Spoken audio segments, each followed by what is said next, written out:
L'épître aux Éphésiens. Dans son chapitre 1er du verset 1 à 2, l'apôtre Paul se présente comme l'apôtre de Jésus-Christ par la volonté de Dieu aux saints qui sont à Éphèse et aux fidèles en Jésus-Christ. Il dira que la grâce et la paix vous soient données de la part de Dieu notre Père et du Seigneur Jésus-Christ. L'épître aux Éphésiens. Paul écrivit cette lettre vers l'an 60 à 62, alors qu'il était fait prisonnier à Rome. Pendant cette période, il rédigea également les lettres aux Philippiens, aux Colossiens et à Philémon. L'épître aux Éphésiens comporte 6 chapitres. Les 3 premiers chapitres de cette épître parlent principalement de doctrine et les 3 derniers de conduite chrétienne. La première moitié de l'épître est théologique et la deuxième est pratique. L'auteur de cette épître, c'est Paul, Paulos en grec. Le nom de Paul signifie petit. D'après l'histoire, le portrait fait de l'apôtre des nations était qu'il était de petite taille. Même si physiquement cette description pouvait s'appliquer à lui, son influence était grande et son influence était énorme spirituellement parlant. Étant le plus fameux des apôtres, qui écrivit une grande partie du Nouveau Testament, soit les 14 épîtres pauliniennes. Quels sont les grands thèmes que Paul expose dans cette épître? Ce sont entre autres les bénédictions de Dieu en Jésus-Christ. C'est le salut par grâce au moyen de la foi. Ce sont les païens et les juifs unis ensemble avec Dieu par la croix de Christ. Quels sont les grands thèmes que Paul expose dans cette épître? C'est aussi l'Église et Jésus-Christ qui en est le chef suprême. Paul expose aussi la vie nouvelle en Christ. Il expose l'unité de la foi et les dons de Christ faits à l'Église. Il parlera aussi du mariage et des relations entre parents et enfants, entre employeurs et employés. Et au chapitre 6, il nous parlera de combat chrétien et des armes chrétiennes. Paul ici, dans cette épître, s'adresse aux saints qui sont à Éphèse. Paul s'adresse aux saints qui sont à Éphèse. Dans chaque ville, Dieu a un troupeau d'élus qui lui appartient. Et seul Dieu en sait le nombre. Seul Dieu en connaît la quantité. Et si tu appartiens à Jésus-Christ, tu es un saint de la ville ou de la localité où tu habites.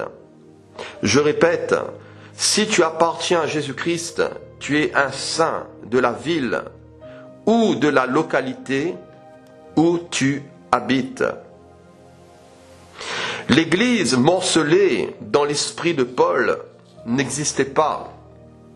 L'Église un tel, l'Église une telle, dans l'esprit de Paul n'existait pas.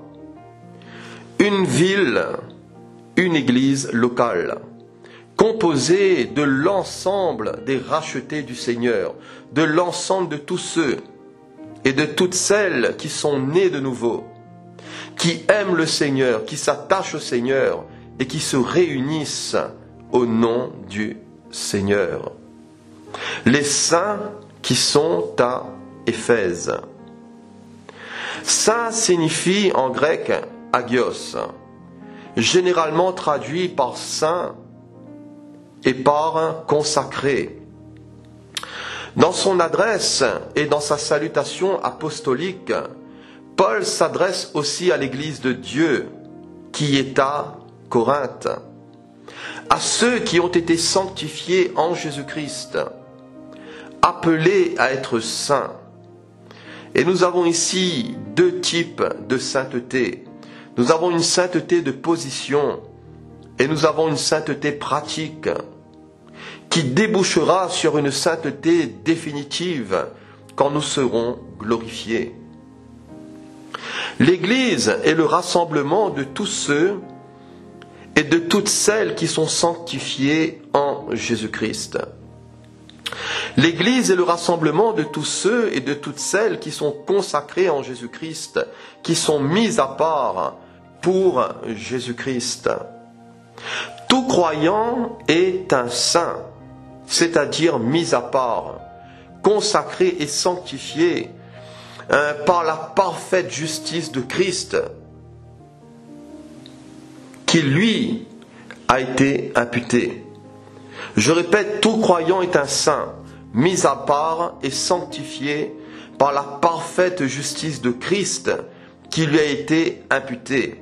Dans Philippiens 3, 8 à 9, Paul dira « Et même je regarde toute chose comme une perte, à cause de l'excellence de la connaissance de Jésus-Christ, mon Seigneur, pour lequel j'ai renoncé à tout.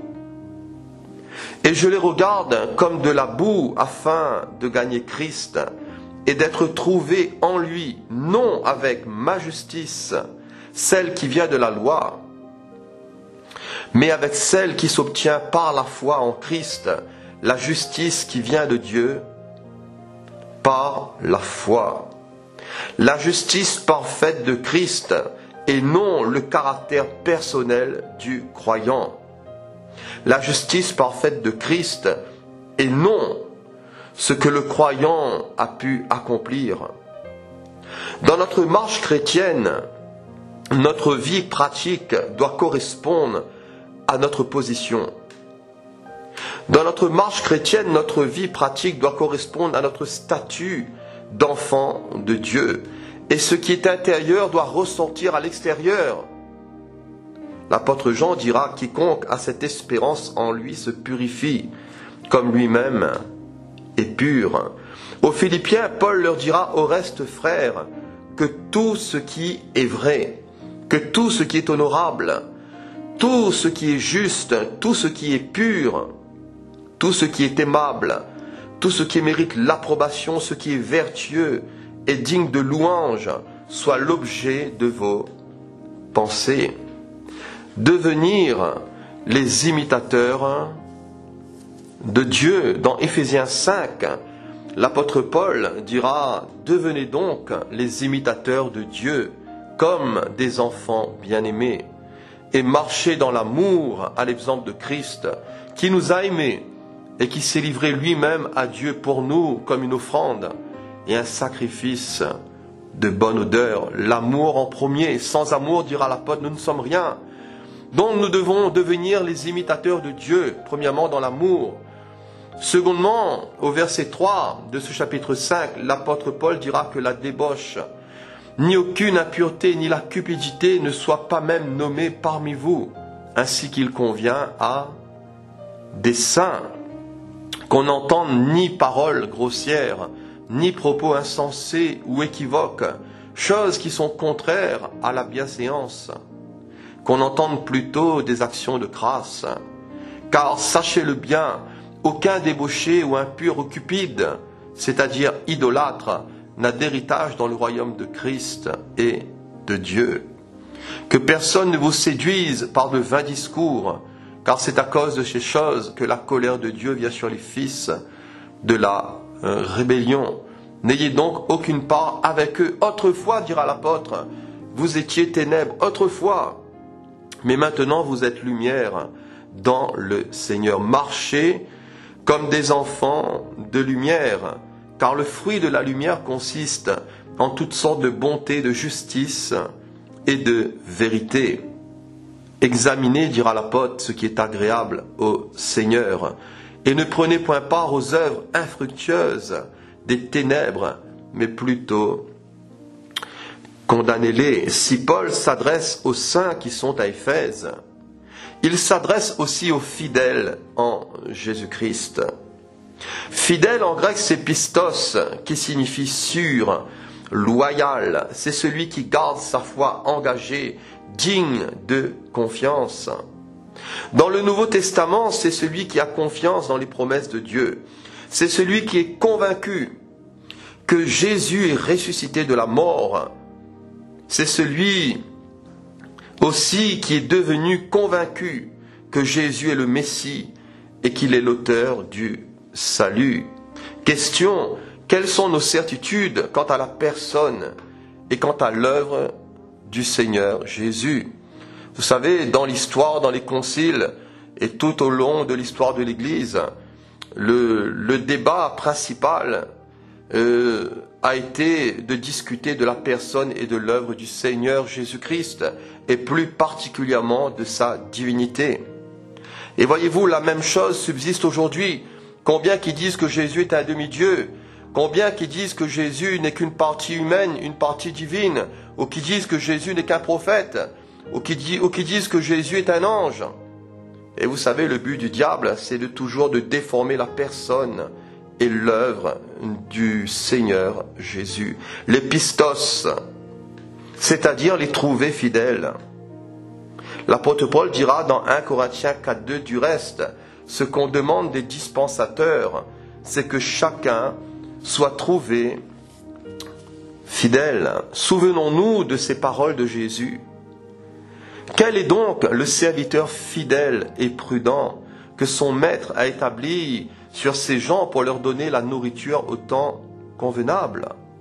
Quel est ce serviteur fidèle et sensé à qui le maître a confié le soin de veiller sur l'ensemble de son personnel, l'ensemble des gens de sa maison, afin de les nourrir au temps marqué? Souvenons-nous de ces paroles de Jésus quand il dira « C'est bien, bon et fidèle serviteur.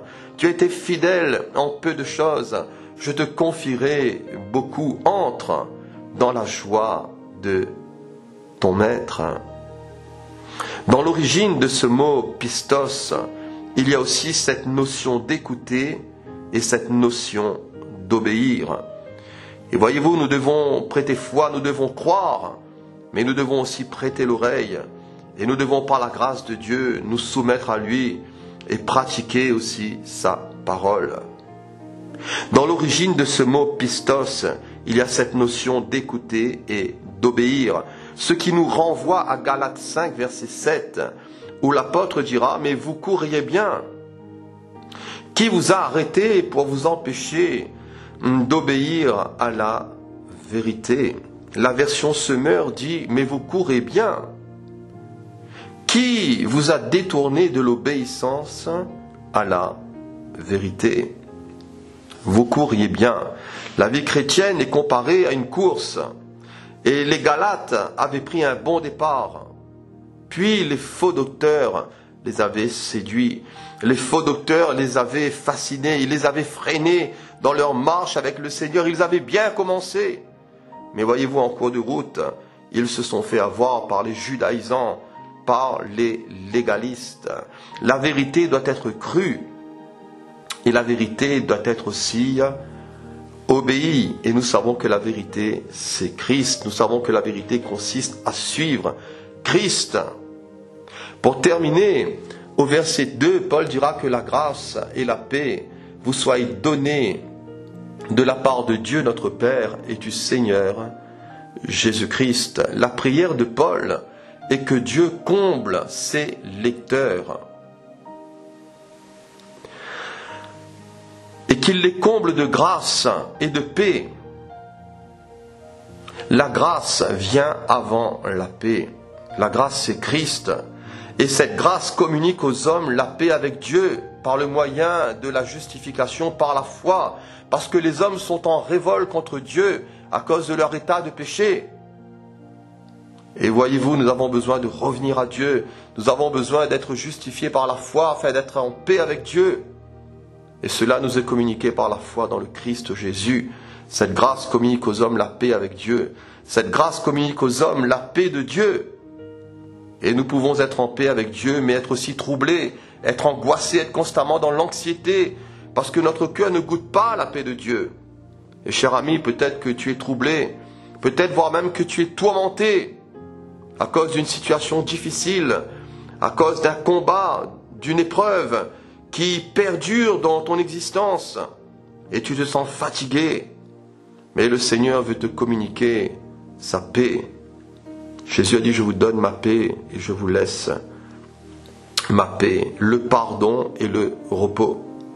Le pardon et la tranquillité. Que le Seigneur Jésus vous bénisse tous abondamment. Amen.